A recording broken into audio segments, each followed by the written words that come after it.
Hi everybody, I'm back. We just listened to a presentation on fetal alcohol spectrum disorders. Why don't you introduce yourself so that way everyone out there, because they didn't watch the presentation, so that way they know who you are. Good.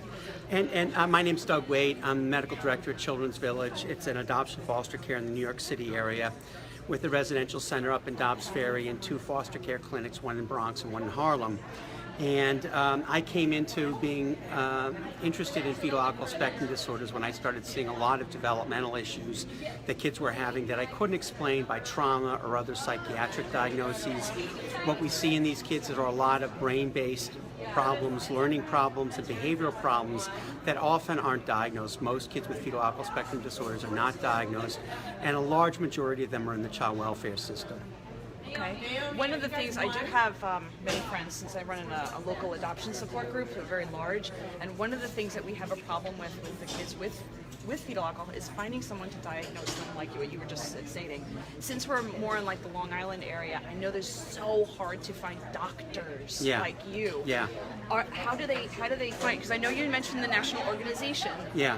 But how can anyone find? It's very hard. With finding people to diagnose is complicated because there's different people that diagnose this in different ways. One of the largest barriers is getting a clear-cut history of fetal alcohol exposure.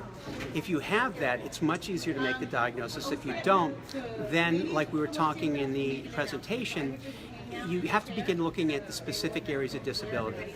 I am happy to take a look at things that people might have, especially if you have neuropsych testing. I can try and guide you. There is pretty much nobody that I know of on Long Island. Right, I know. There's someone at Montefiore, there's someone at Columbia, but they don't really specialize in this. And so, if you want to contact me, Richard will have my contact information. And just so everyone knows, he did say we're going to get Richard the presentation that he just did because it was amazing. Lots of detail. So it was really, it's a lot of information for everybody. And what else? The